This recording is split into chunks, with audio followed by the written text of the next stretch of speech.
Jeunes gens, s'il vous plaît, pas d'affolement. On va tous mourir. Quoi? Qu'est-ce qu'il y a qui va pas encore? Un microbe invisible, des millions et des millions de fois plus petit qu'un moustique. Savent-ils même ce que c'est qu'un microbe? J'en doute fort. Vous ne comprenez pas. Qu'on va tous y passer. Le danger? Non, moi je me ris du danger. Enfin, je suis content que ça vous panique pas déjà. Sud Radio, les vraies voix. Le débat est ouvert. Ah bah si, on est quand même un peu paniqué, hein, et on va en débattre avec Philippe David, Philippe Deveul, Céline Pina, nos vraies voix, et puis à notre vraie voix marseillaise, le médecin Michel Sciarra, président de la Fédération des médecins de France en PACA. Bonsoir Michel. Bonsoir. Bonsoir à vous Michel Sciarra, vous êtes à Istres. Alors il a raison Renaud Muselier, le conseil scientifique est anxiogène?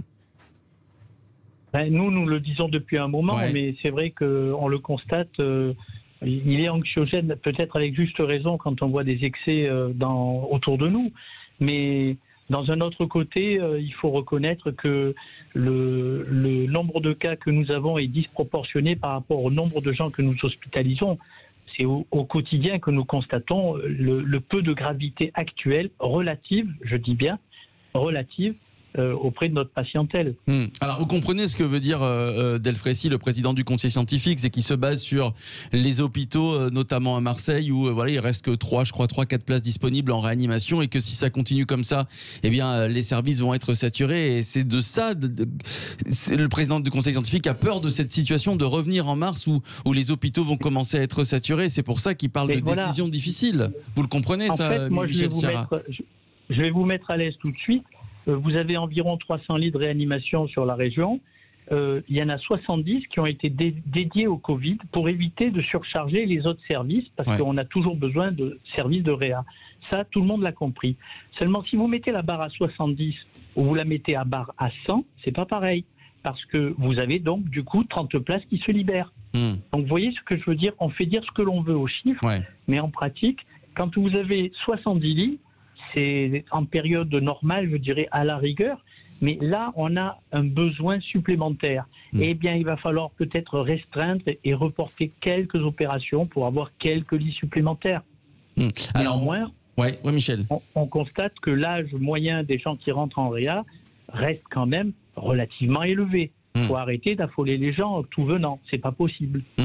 Est-ce qu'il est possible de confiner la région PACA? On voit très bien où veut en venir le président du conseil scientifique quand il parle de décisions difficiles à prendre. C'est peut-être aussi des reconfinements localisés. Il en était question dans ce plan de déconfinement. Est-ce que c'est possible pour vous? C'est envisageable de confiner Un confinement à géométrie variable, moi je pense que c'est la solution.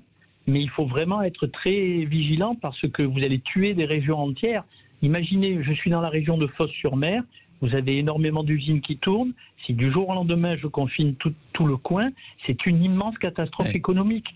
Et là, il ne faut plus jouer, c'est pas possible. On a actuellement un système de fonctionnement qui nous évite des catastrophes en confinant les gens, c'est-à-dire en leur faisant un arrêt de travail, en étudiant bien les réseaux qu'ils ont fréquentés, etc.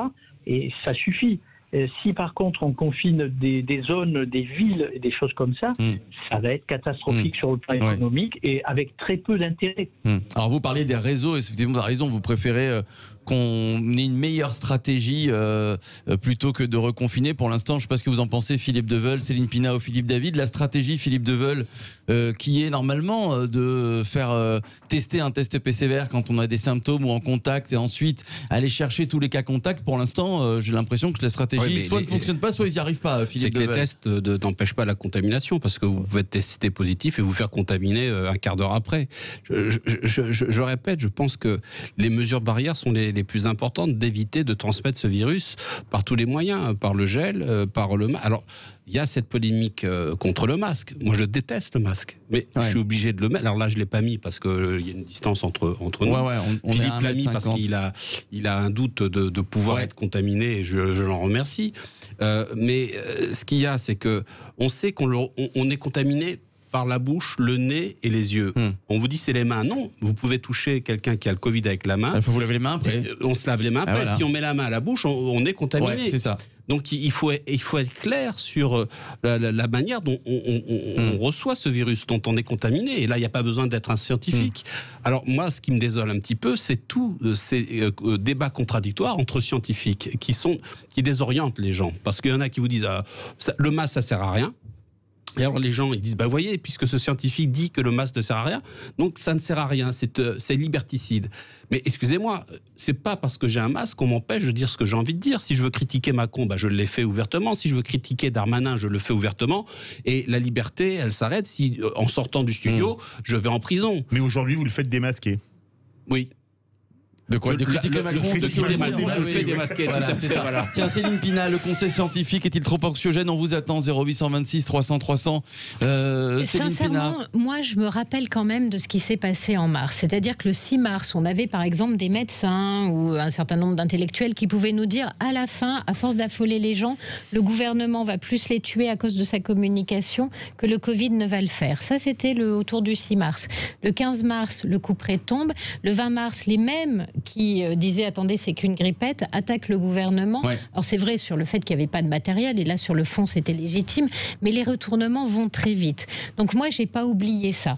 Ça, c'est la première chose. Et là, aujourd'hui, on est en pré, on sent monter les choses, mais on arrive vers des temps où on va être de plus en plus enfermé à l'intérieur des maisons, où on renouvellera beaucoup moins l'air. L'automne arrive et l'hiver aussi. Voilà, et où le virus va donc être plus dangereux, plus contaminant. Ça, c'est la première chose. La deuxième chose, c'est que je trouve pas forcément responsable de la part d'un homme politique, alors qu'on est en situation de crise sanitaire, de faire porter le chapeau à Monsieur Delfrécy, qui est ce qu'il est, mais qui, à mon avis, voit... Vous parlez de Muselier, c'est ça, du président de la région PACA, mais qui, à mon avis, voit de façon très claire le nombre de cas augmenter, et c'est qu'à un moment donné, quand on a une certaine vitesse de diffusion du virus, il va finir par toucher les gens qui, eux, peuvent en mourir, qui sont donc tous ceux qui ont plus de 65 ans. Ouais.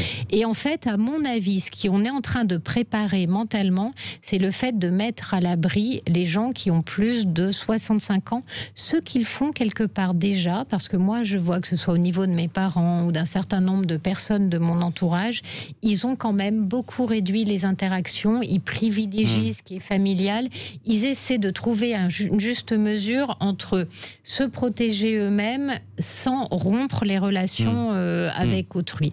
Et si c'est ça, prendre des mesures, je trouve ça plutôt raisonnable. Ouais. Philippe David, tiens, on vous a pas entendu, est-ce qu'on en fait trop? Est-ce que le conseil scientifique en fait trop? Je vais citer Marie de Henzel, très grande psychologue, qui a écrit notamment sur le rapport à la mort. Aujourd'hui sur Twitter, vous voyez c'est court, moins de 280 caractères. Ce conseil scientifique qui devait disparaître en juillet réapparaît donc pour semer l'angoisse, terroriser pour mieux museler. Je doute que les plus de 65 ans que Delfrécy entend mettre sous cloche se laissent faire. Alors malheureusement, on est dans une société qui ne veut plus voir le risque, qui ne veut plus voir la mort. On est dans une société tellement aseptisée qu'elle refuse la réalité de la nature et de la vie. Ouais. Et je ne sais pas ce qu'entend Michel Serra, oui, on vous entendait, Michel Serra, médecin à Istres. Qu'est-ce que vous en pensez, vous, Michel Serra? On en fait trop, le conscient scientifique est trop prudent? Mais il est clair que ces personnes âgées sont à risque, ça, nous sommes d'accord. Mais je vois comment ça se passe.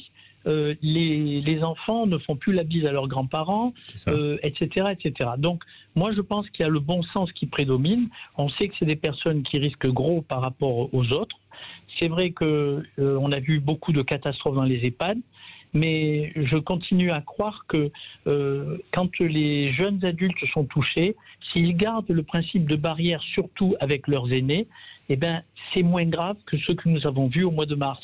Et je pense que le fait d'avoir le masque, d'avoir éduqué les gens à se laver les mains au gel hydroalcoolique ou à l'eau savonneuse, le bon vieux savon de Marseille d'ailleurs, eh bien, on a quand même diminué les risques vis-à-vis de ces personnes âgées. Je pense qu'on peut gagner la partie là-dessus. Ces personnes âgées vont être mises effectivement un peu sous cloche, mais ça va, on se fait la bise de loin, je dirais. Ça suffit. Il faut être très attentif à eux parce qu'ils sont effectivement en danger face à ce virus, semble-t-il. Ouais. Alors Céline Pina, en quelques mots, Céline. Je voulais pas réagir par rapport à ce que disait le docteur, mais par rapport à ce qu'a dit Philippe, pour dire que moi, il y a quand même quelque chose qui m'ennuie dans toute cette histoire, c'est que finalement, on se retrouve, on se prend des accusations quand vous défendez le port du masque en essayant d'être le plus rationnel possible et le plus apaisé possible. Vous prenez un nombre d'insultes ou de gens qui vous disent, vous défendez le musellement justement, tout ça est fait pour tester votre soumission, pour tester quelque part votre abaissement moral, et vous y courez. Et là, en fait, je tombe quand même des nues, parce que je trouve que c'est plutôt beau, ces gens qui se masquent, alors que ça ne les protège pas eux, ça protège les autres.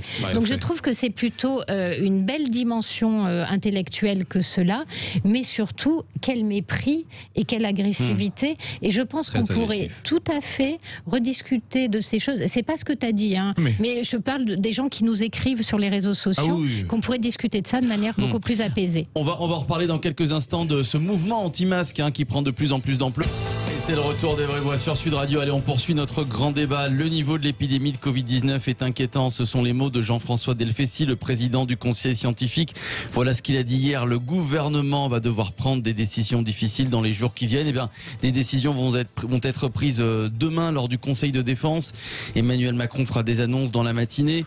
En tout cas, la phrase de Delfecy a fait réagir Renaud Muselier, le président de la région PACA, qui dénonce l'attitude du président du Conseil scientifique, qui anxiogénise au lieu d'apaiser.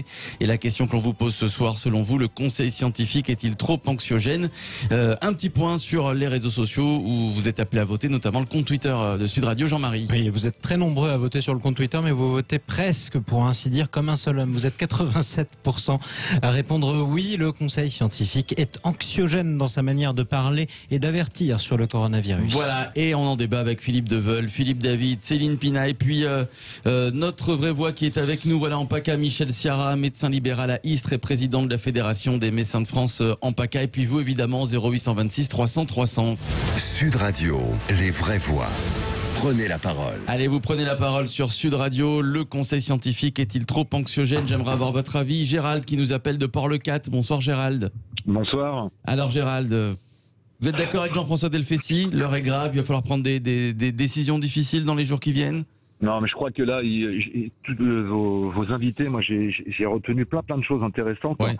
Vraiment, hein, on fait de l'intoxication, je dirais, puisque c'était prévisible qu'il y aurait une remontée un petit peu du Covid, déjà par rapport aux vacances, et par rapport déjà, on teste de plus en plus de gens là. Hein, c'est mathématique, forcément, il y a plus de positifs. Voilà. Bah oui. Moi, ça me paraît logique, quoi.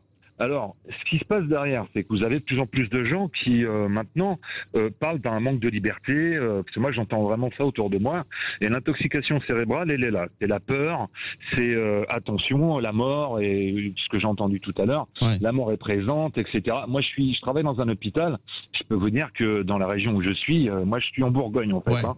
Mais il n'y a pas tant de coronavirus que ça. Maintenant, je minimise pas le risque de contamination. Par exemple, moi, ce qui me gêne beaucoup, c'est qu'on se serre plus la main, on s'embrasse plus, on fait plus de soirées, pas plus de 10 personnes. Enfin, ça devient très problématique. La chose la plus simple à faire, c'est de porter le masque. C'est vrai que le masque, c'est une protection qui est, je dirais, si tout le monde le porte. Maintenant, reconfiner, pour moi, c'est pas possible. Le pays, il est déjà exsangue. Et là, reconfiner le pays, ce serait vraiment, comme je disais même à un niveau local, hein, ce serait catastrophique. Ça achève l'économie. Renaud Muselier le pense, et Michel Ciara, le médecin qui nous appelle, qui est à Istres, voilà notre invité ce soir, qui dit que ce serait de la folie de reconfiner. Vous êtes pas anti-masque, Gérald? Ah non, je suis pas anti-masque. Et d'ailleurs, je n'ai aucune peur. Moi, c'est vrai si vous voulez, l'information, elle a été tellement détournée depuis le début de ce virus. Il y avait de la contre-information, il y avait du pour, il y avait du contre. Au départ, je vous rappelle qu'on disait mais pas besoin de porter de masque. Je sais pas si vous vous rappelez ça. Ouais, tout à fait. Il n'y en avait pas aussi. Et puis c'était un geste technique, hein, c'était dur à mettre. Oui, c'est vrai. Et puis il y avait un autre phénomène, c'est que c'était si bête de dire ça. Oh, il est lourd. Non, il parlait de si bête. Non, j'ai dit mettre un masque, c'était trop technique. J'ai dit c'était si bête de dire ça. Voilà. Et les tests, mais pas obligé de rire, hein, Gérald. Non, mais et quand je vois maintenant les tests, alors attendez, qui maintenant est débordé? Les laboratoires. Parce qu'on teste par centaines. Il n'y a pas de stratégie. On teste et il n'y a aucune stratégie. Je peux vous dire un truc, quand j'ai fait mon test avant-hier, hier, on m'a dit les laboratoires qui décryptent, parce que ça part dans un labo, ils travaillent 24/24. Ça m'étonne pas. Le laboratoire, il y a un laboratoire là, c'est sur Octer, ils n'arrêtent pas. ils n'arrêtent pas de la journée. Il y a des files d'attente. Merci Gérald, merci à vous, merci pour votre témoignage, merci Gérald. Tiens, restez avec nous Gérald, on va donner la parole à Michel Sciarra et après à nos vraies voix. Michel, en quelques mots, Macron va faire des annonces demain, voilà, il va aller prendre les décisions, c'est demain lors du Conseil de défense. Je pense pas qu'il va annoncer des reconfinements locaux. Qu'est-ce qu'il serait selon vous, Michel Sciarra, plus sage d'annoncer demain? C'est évident que je ne peux pas parler à la place de Macron. Non, mais en tant que médecin, Michel. Non, mais en tant que toubib, c'est vrai qu'on ne comprend pas trop ces décisions politiques qui vont à l'emporte-pièce. Le conseil scientifique, moi je veux bien, mais nous on a tendance à écouter notre bon sens. On a traité les gens par azithromycine dès le début, comme on faisait pour toutes les pneumopathies virales. Jusque-là, on l'a toujours fait. Et je vois quand les politiques se sont emparés de l'affaire, ça a conduit aux catastrophes que vous connaissez sur le plan médiatique, avec les attaques sur Raoult et compagnie.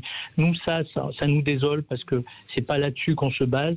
Je vois que les politiques veulent prendre des décisions à l'emporte-pièce en s'appuyant sur des spécialistes parfois qui n'ont pas vu de malade depuis une vingtaine d'années.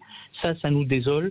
Et à côté de ça, quand on voit qu'ils prennent des décisions à l'emporte-pièce pour les masques, pour tout le monde, alors que c'est souvent démontré que c'est un virus qui est manuporté, il faut beaucoup plus insister sur le lavage des mains et les gels hydroalcooliques.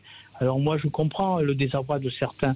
Donc c'est vrai que qu'est-ce qu'il peut annoncer? Il va annoncer des confinements potentiellement dans des zones très précises, parce que s'il annonce un confinement par ville ou par région, c'est compliqué. Je vous répète, c'est une immense catastrophe. On ne va pas avoir des morts par le Covid, on va avoir des morts par le chômage. Donc il faut arrêter ce délire.